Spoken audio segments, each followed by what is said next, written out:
All right.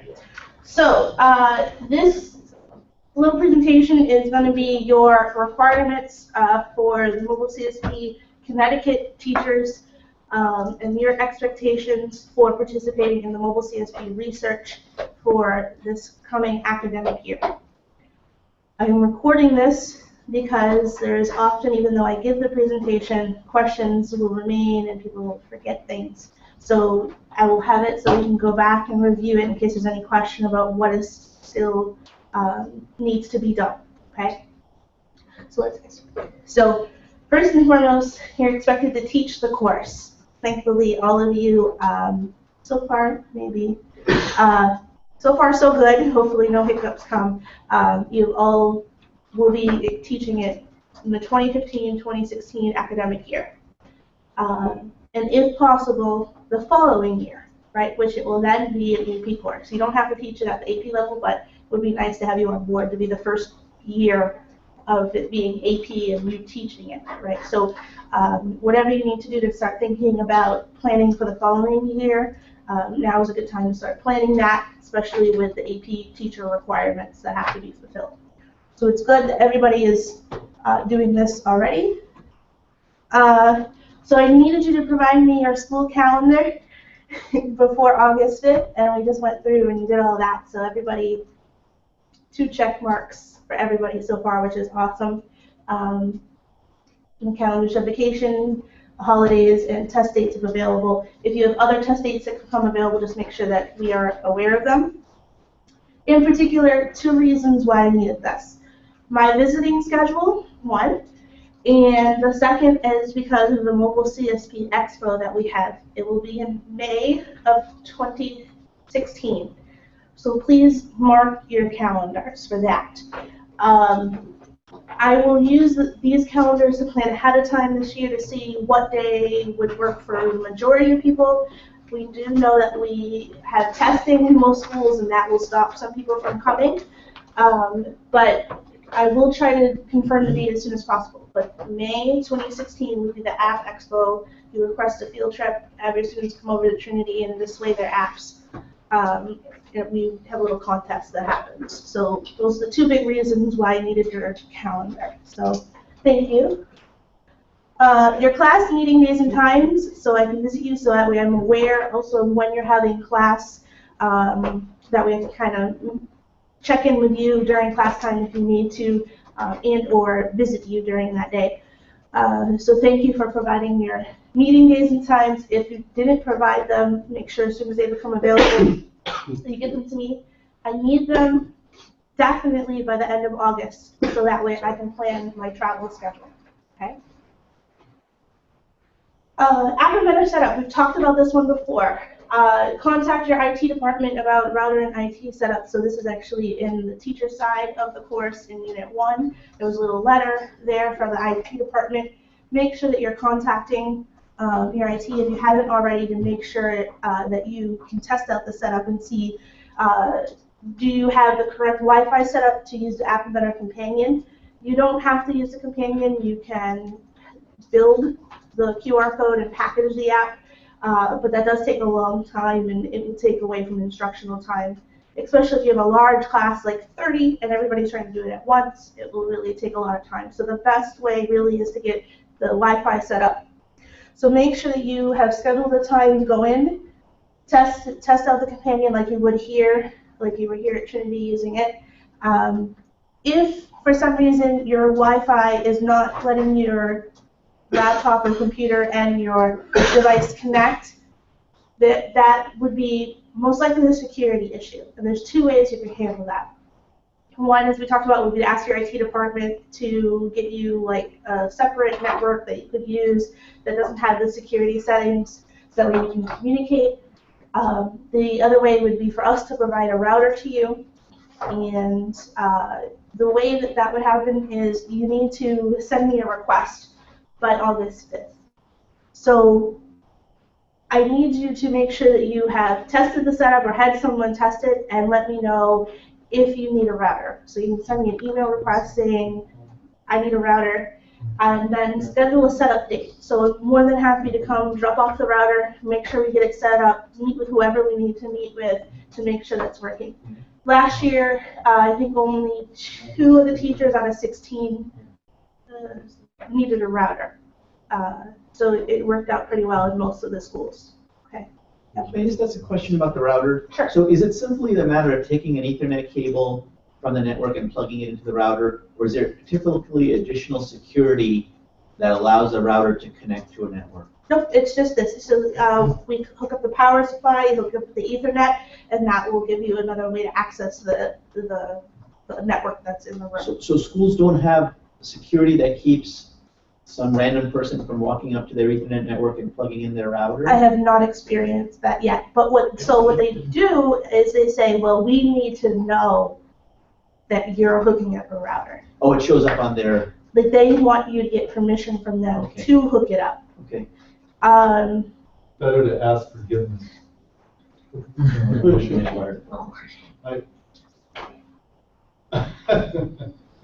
didn't hear, what was that? So you ask them for permission, right? So that way you can hook it up as needed. You just plug in the Ethernet, you plug in the outlet and the power cord, and you're ready to go, right? So that's worst case scenario if you need to do that. Another time that you may need it is how many of you are using desktop computers? Okay, you got to make sure that the desktop has Wi-Fi capability, right? I think we debated back and forth about did it actually work if you had the device on Wi-Fi and the computer hardwired, right? We went back and forth about did that work. I don't know if Ralph remembers that, right? I have, at home, I have this plugged into the Ethernet, but I have the wireless router, and it did work. So it works if it's on the same network, if everything's the same network. Often in the schools, what we've seen, it's not working because they have a separate network that's for the hardwired versus the Wi-Fi. So just gotta make sure you test it out and make sure. Worst case scenario with that, you have to do the packaging. There are little ways around it, which would be using a desktop computer that doesn't have Wi-Fi capability. You can purchase the USB adapters that give the Wi-Fi cards. They're about $30 a piece, and you really only need one per tablet. Each computer doesn't need one. Right? So really test it out, make sure, let me know what you need, but if you need a router, we can definitely provide that for you. Devices. So I asked you for your class numbers, and we got the little magic total. Devices we provide to you. You will be given 1 device per every 2 students, and that will be based on the numbers that you just gave me, okay? So if you had 13, you're gonna get 7, okay? Plus you have the one that you're using, okay? Oh, you'll keep this? Yeah. Okay, so you'll have access to n divided by 2 plus 1. All right, okay, so 1 per every 2 students. You already submitted your numbers to me, so look, another check mark that we're checking off, which is great. One less thing you have to worry about doing. Most likely there'll be tablets. The ACES MemoPad 7, which you're using, we had gotten 135 of them, plus some last year. Of those, only 4 that I know of had issues. 2 had a shattered screen. The other 2 needed to be sent back because they were not properly cared for by the instructor. So the tablets, you're working with them, you know what they're capable of and how they work. Most likely going to stick with those. Is everybody okay with that? Okay.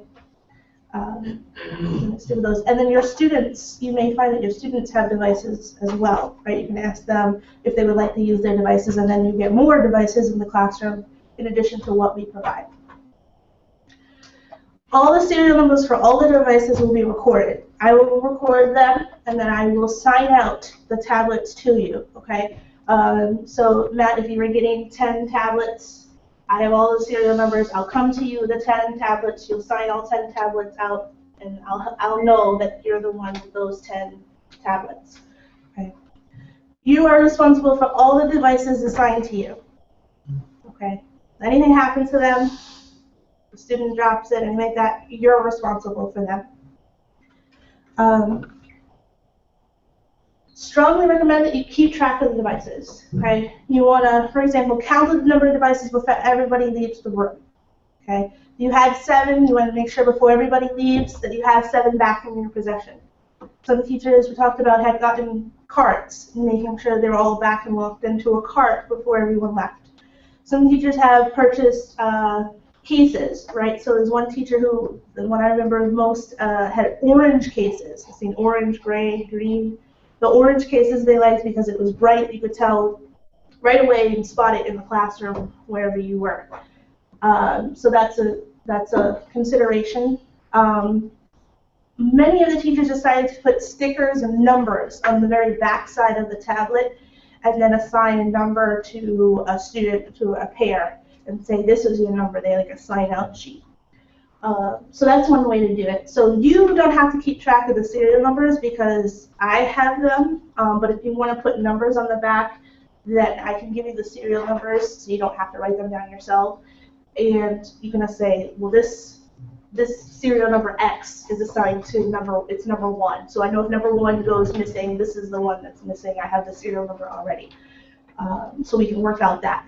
You want to come up with a system that you think is going to work for you. Everybody's different, but you are responsible for all the devices. Are you missing a device? Okay, you're responsible for it. You would need to replace it. If not, you're down a tablet, right? We've only had one case that I know of where the tablet was stolen by a student. Fortunately, they were able to track it down, and the student was suspended for a long period of time. So make sure that you are carefully watching and tracking. I mean, in some cases, the teachers will let a student borrow a tablet and take it home with them if they feel like the student is responsible enough, they have a close relationship with them. It's totally up to you. Make sure, I messed that up. Make sure you charge your devices with the wall adapter, right? We get so accustomed to trying to charge them with the USB. Make sure you're charging them with the wall adapter. Keep them charged, charge them often. Two of the 4 tablets that I had to send back, I went and picked up the tablet from a teacher who was not charging the tablets, letting them completely drain. Just didn't have the students charging them. They weren't charging them. However you have to charge them, come up with a system that works. Charge them. This teacher did not charge the device. I went and visited them and said, what is going on? That tablet wouldn't turn on. Fortunately enough, there is a 1-year warranty. So I was able to get the device, send it back. They were very helpful in doing that. The day that I took this tablet that had just been sent back and repaired, it had new motherboard put in, the day that I took the tablet back, there was another tablet waiting. So please, please, please make sure that you are taking care of your devices. Make sure they're getting charged, making sure they're protected, watching over them. There is the 1-year warranty, so if something happened with a malfunction, the motherboard, anything like that, just ask me for assistance. I'd be happy to help you. The 1-year warranty starts from the day that we purchase it, so we won't be purchasing it until August, so you get a full year of coverage. Shattered screens are not covered. Once it gets shattered, replace it. We had one teacher who, the student, I was actually there that day, the student was using the tablet, went to close the case, and it just fell out of his hand and fell right onto the tile face first and shattered in front of us. Didn't do it on purpose, right? It just happened to have slipped. The teacher turned it into a learning opportunity and said, okay, we're going to order a new screen and we're going to learn how to replace it. Okay, so they turned it into a learning opportunity. So you're responsible for the devices. Come up with a way that you can track them that works best for you. And I'd be happy to talk about with you some strategies in keeping track of them. Student Gmails. So you're going to be required to give me student Gmails for every student that's in the course. And I need them no later than September 11th. So I'm looking at the second week of September as like the cutoff time. You should by then have a good sense of what your roster is and who's staying in the course. So that would be a good way to provide it. I will show you a little later how to do that. We also need the Google Sites. So all of your students in the first unit will create a Google portfolio. I will need you to give me, in addition to the email, their Google portfolio site as well by the second week of September. Can we go back to that for just 1 second? Yep. So my plan was to have the students privatize their Google Sites so that only they and the teacher, meaning me, can see them in an attempt to try and reduce the plagiarism. So do you want us to have them at your email address? If you're doing that, yes, and it would be the mobile CSP email, not my personal email. So mobile CSP.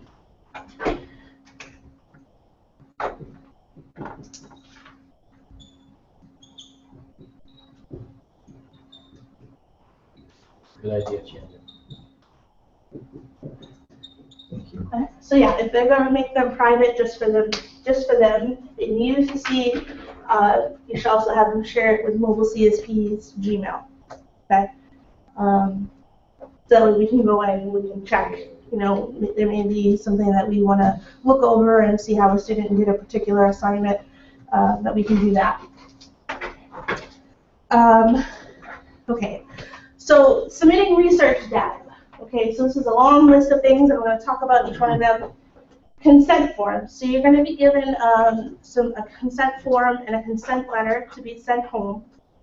To the students, it's going to say that they're going to be tracked as far as getting pre-surveys, post-surveys. We get access to their exam grades and their projects. There's a statement in there that says it has minimal risk. That is, you know, if something were to get out as far as their name, what could happen? Well, someone could figure out what grade they got in the course. We've had one case where Ralph has had to talk to a parent because they were really nervous about it. We've had parents decline to have them included because of privacy, which is perfectly fine, but we have not had any issues so far. What we do is we take their name and we give them a study ID, and at the end, after we've mapped everything together, like say student A does a pre-survey, a post-survey, and we have all their grades, we take student A, we erase their name, and we have just an ID number left for them. So at the end, they're all assigned an ID number at the beginning, and then at the end, they're all left with an ID number to make it anonymous. We have a spreadsheet system that has worked very well for the last couple of years and has sort of been developing as we realize what stuff we need to provide to the NSF. So there's a spreadsheet I'm going to make. I'm going to make a student spreadsheet for you, and I don't think I linked it in here, so I'm going to close out of this real quick. And I'm going to show you a sample one. So. Simon, is this presentation available to us for reflection later on? The one you're presenting? Yes, right I will. Yeah, I will. Thank you. I'm recording it, so that way you can see it. I thought I had linked it in there. Okay. So let's see who did. I don't think he has anything. Okay. So this is an example of what you'll get. Okay, when you first see it, it will look pretty much just like this. Spreadsheet, your last name, the student emails. I'll share it with your email so that way you can edit it. It will be filled in with your name and your emails.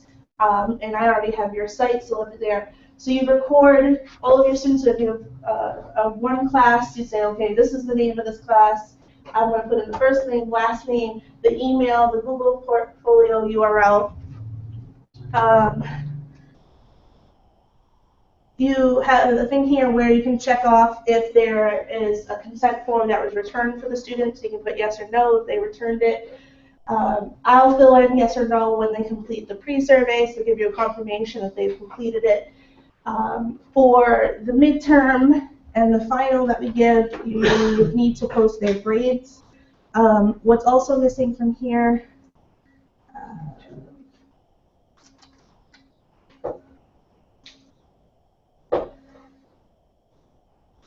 so I haven't done this yet, so I'm going to hide. Okay. Well, that didn't work, did it? I guess they all put their names in it in some way. So this is a completed record from one of the teachers. So we had 3 students who decided to participate. 1 student decided not to. We had some students who dropped. They got crossed out at the end, not erased, just crossed out so we don't forget that they were there. For every project that they did, there's a grade for them. We didn't do the practice explore, so there was no grade. But for every project, recording what grade they get, for every exam, recording what grade, their final course grade, and this is at the end some information that we put in. So this will be hidden when we do it. The student gets a study ID from us. We put your school name, your name, and what section they were taking it. So that's our little research information for identification. But everything else, the goal is to have you submit a completed spreadsheet just like this. This teacher didn't have that many students, so it was a lot easier for him. Do we do this every year, Pauline, or just the first year? The only year that we're collecting data from you as of right now is this year. Okay? For this year. So all of these things, they'll do the pre-survey, the post-survey, just like you did the pre-survey. We'll send it out to the emails. Once your spreadsheet is complete by the second week of September, I'll have all their names and emails. I'll put them into our system. We'll schedule a day so that way I can send out the emails to everyone. They go in and take the pre-survey. We'll do the post-survey the same way. So I handle the administration of that. You just give me a date and time after you've provided all their emails. We would like you to provide copies of all the grading rubrics. So after this presentation, we'll go over some more grading tips. The rubrics are provided, so they're the ones from the College Board. When you fill them out, make a copy of them and provide them to me, and then give back the grades to the students, right? Recording the grades into the spreadsheet, like you saw, any grade, if you did the Explore 2 project, just record in your spreadsheet what each student got right from it after you've done the rubric. Exam 1, Exam 2, and the final exam. So most of you are teaching a full year course. So Exam 1 will probably be around November. Exam 2 is there if you have a full year course and you want to add in another exam after chapters 5 and 6, or units 5 and 6. So you can go and you can say, okay, I did 5 and 6. They haven't had an exam in a really long time. I want them to take another exam. It's there. It's available for you to use if you would like. You don't need to do it. But some teachers like to have an extra assessment. The final exam. What? Sneeze. Oh, okay. The final exam is what you're going to take today, so you'll get a little sense of what it's going to be like for your students. We'll email it. We schedule the time, so we'll say 11 o'clock is when you're taking your final exam. Pauline is going to send it at 11. Check your emails at 11, and you open your email. It's there. You take it. You monitor the students, so I'll be monitoring you, right? Everything is electronic. So you'll kind of get a sense of how that goes. When you're doing an exam, I need to know ahead of time, so that way I can know what day you're having it scheduled for, the day, the time. That way I can be by the computer and ready to send it out, so that way you don't have to worry about doing it. There is another way to do it. If something happens, as a backup way, and I'd be happy to show that if needed, but the easiest way is for me just to send it to your students. Say you want to give it Friday at 11 a.m. Okay, Friday at 11 a.m. I'm going to send the email to all your students with the link. They open it, they take it. Then when everybody is done, you let me know, and we help with the grading. So when you use our exams as a thank you, we auto-grade the closed-ended questions, which is about 75% of each exam. So you have most of the grading already done for you. That doesn't mean don't look it over. When I send back the grades to you, I'll say, okay, here's the auto-graded part. Here's the answer key, a sample answer key. Please finish the grading for the short answer questions. Look over, right? And make sure. You can't always trust the computer when something might have went wrong. Look it over. See if you need to make adjustments or anything like that. That's done using Excel, right? So does anybody not familiar with how to do grading in Excel, so like filling in numbers and into the spreadsheet, into the cells, and then it'll do the total for you, right? I'll set up all of that. You just have to fill in the numbers and get the totals, okay? If you need help with that, just let me know and I can show you. And then providing the final course grades at the end, okay? So a recap, all of this stuff that's being collected is copies of any grading materials, the pre-survey, the post-survey, the consent forms for them to be a part of the research, and your completed spreadsheet. If your spreadsheet is completed at the end, that is what we're looking for with all the students' grades and information. You give the exams, we help you administer them, we help you grade, auto-grade most of it, and give you a sample answer key to use when grading the short answer questions, okay? So again, use the College Board rubrics that are there. We just had an update from Shimon the other day, so after the PD is over, I will update for the online course. I will update the rubrics when they come out, which Shimon was saying in August. So I will update the rubrics so that way they match the College Board just before the school year starts, okay? So you can convert grades as needed to comply with your school's grading system. That's fine. That's a note we make when we write up our little paper, is that, you know, these grades are based on individual systems. So some schools, you know, have different ways of figuring out the grades and different calculations, different rules. Do it as needed, right? As far as the rubrics, we're looking for, you fill in the rubric, you total up the number. Let's say it's worth 36 points. And someone got 33, we're just looking for 33 out of 36, okay? And then however you use that grade in the classroom is up to you, right? You're free to say, I want this to count as two grades, right? So you can do that. You can curve the grades if you need to. However you use the grades in the classroom is up to you, but you should be using those grades toward your students' final grade in some way, okay? Check-in and classroom visits, we talked about this. I will visit you, try to at least once a week. Most of you are a little farther this year, so hopefully we can work out maybe a Google Hangout or maybe like a conference call or something, so that way I can meet with you guys. I want to see you at least once every 2 weeks.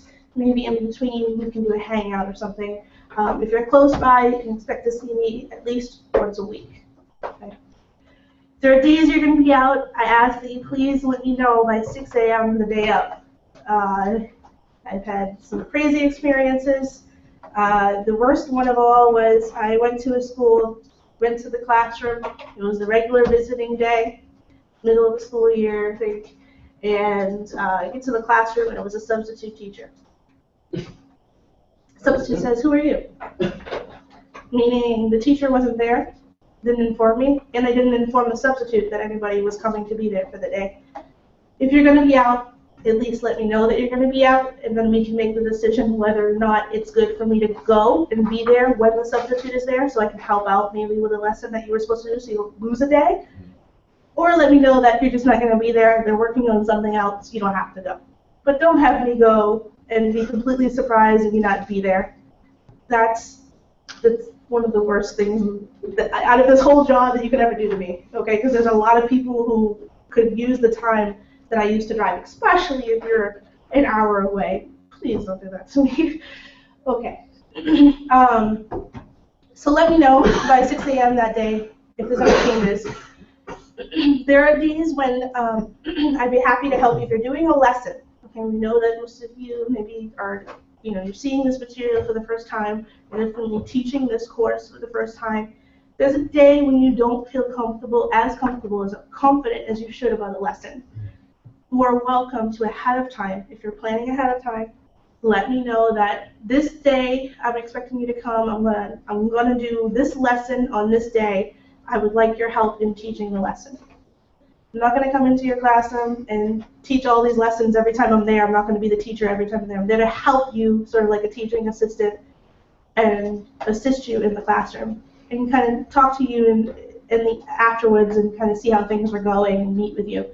But if there's a lesson that you aren't sure don't feel confident about, let me know ahead of time and we can do something together the day that I come. I'd be happy to help. One way that I was used the first year, one of our teachers who was definitely not as confident, but now he's doing awesome. There was a lesson, it was Where is North? And I don't know if you remember the azimuth and the heading and trying to explain how to do the conversions. It was something that he struggled with. He said, Pauline, can I watch you teach it and I record you teaching it so that way I can see how it's taught again and learn from it? I said, sure. So I got up in the front of the class and taught the lesson. He recorded me. He still has that recording. I think it's available somewhere online. But he was able to take that and then watch it and then learn from it. So they're talking about adding more videos to the online course with sample teachers' lessons, so they're like teaching it. You can kind of watch how they're teaching it. So if you need something like that and you don't feel as confident, let me know. Just let me know. Don't be afraid to ask. Google Hangouts. You are expected to participate in bi-weekly Google Hangouts. I may not use Google, it depends. We use another tool. We used Zoom for the end of the last year. I send reminders the morning of that the Hangout is going to happen, and then I post the recordings to our Google Plus page. So this is our Google Plus page, and you can also find our YouTube from there. So any Hangouts that we've recorded, any ones from the summer, from this past summer, those are also there. You can go to our Google Plus page and find the recordings. In some cases, the CSP meetings will replace a Hangout. So if there's a meeting coming up and we had a Hangout for that week, it will be requested that you come to the meeting instead of coming to the Hangout. What we need to do, I would say probably after the presentation, is to discuss and see what day we're going to have the Hangouts. In the past, we've had them Monday nights. Hasn't always worked out for everyone with scheduling and timing. So maybe after this we can talk about what day and time might be best and we can figure something out. But you should be participating in those. That's a time for everybody to check in with one another, share experiences. At the beginning of the year, you'll all be around the same place teaching, and somebody might need some, guidance. Something might be happening, they need some suggestions. So there's a lot of good conversations that come up, and all the ones from the previous years that were recorded are available as well. Things like talking how to deal with plagiarism when it comes up, like that was something that was unexpected for one of the teachers, and they raised it at one of the Hangouts, and we had a whole conversation about it. So those Hangouts are for you to check in with one another, share ideas, share experiences.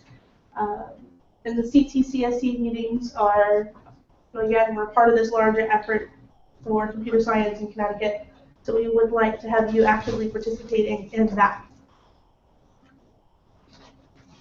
Google Groups. You have the one for your cohort, which is this email in 2015. Anytime you want to send a message to anybody that's in this room right now, and only to them, that's the email you would use. Later this morning, when you're taking your exam, I'm going to take the emails that you gave me a little while ago, and I'm going to add you to the larger mobile CSP network. That is all of the teachers who have completed the mobile CSP training and went on to do research with us. So all the teachers from 2013, 2014. When you send a message to them, it's very active participation, I would say.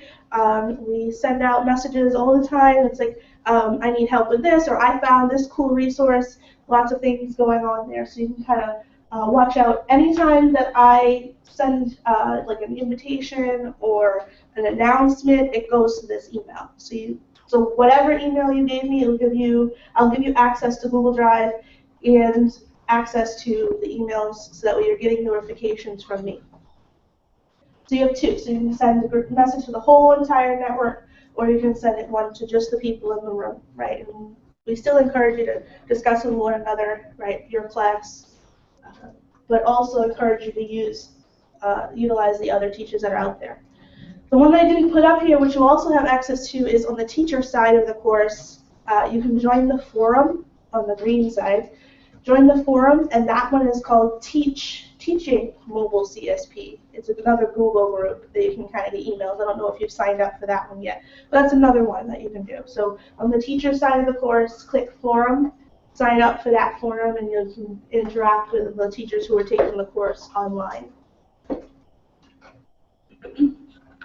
Your exit survey.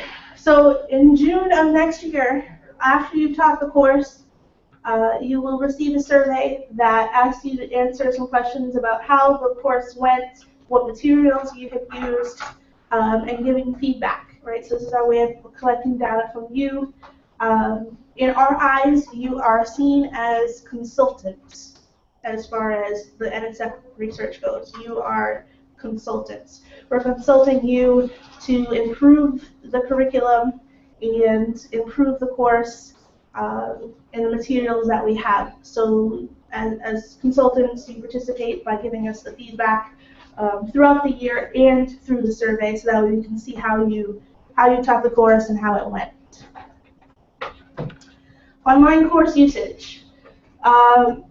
You should have your students complete the reflection questions and the interactive exercises. We actually, on our end, get feedback and data from students completing the interactive exercises. We can see how many times they've attempted and how many times they've got it correct. That's not individual for each class, it's just overall data that we get, so everybody. So it's good for us if you are having them use it, and good for them because they get the feedback and the preparation for the exams. If you have been answering these interactive questions on the entire course, you are very likely to do well in the exam, because the exam questions are usually based off of the concepts that we felt were put into these interactive exercises, right? So if you're practicing them and you're getting the concept, not just getting it right every time, but getting it wrong and seeing why it's wrong, gives you feedback so that way you know. So that's how we base most of the exam, not all of it. Do not share the teacher website with the students. Make sure that you keep that and it's monitored. You have to provide proof that you are a teacher and where you teach at, so that is monitored, but do not give that site out to the students. And let the students move ahead. Depending on how much work you're assigning, I don't think there's ever been a student who completed the entire course by October. Okay. If you're assigning grade work and other assessments and things that need to be done, they're not going to have the time. They're going to be having to, they can move forward a bit, but they're not going to be able to complete everything because they'll still be completing things for you for a grade, right? So let them go ahead. And another way that you can use the students that are more advanced is to use them as help in the classroom. So anybody who has a larger class, it would be nice to have me there on the days that I'm there, but when I'm not there, it's nice to use the more advanced students to help you out in the classroom and assisting their classmates. So use them kind of to your advantage as well, but don't discourage them from moving on. So, all that seems like a lot, doesn't it? You checked off a lot already this morning because we did them together, the calendars, the schedules, the device requests. So in the end, have you completed everything? I'm going to say June 17th, but that may change because of ending dates and stuff like that. But right now, as of June 17th, if you've completed everything and actively participated in our meetings and discussions, you get $1,000. So this is for the Connecticut teachers for doing this. If you complete everything that we've asked for and you submit everything, that is your reward for doing this. Okay? All right, stop the hang out.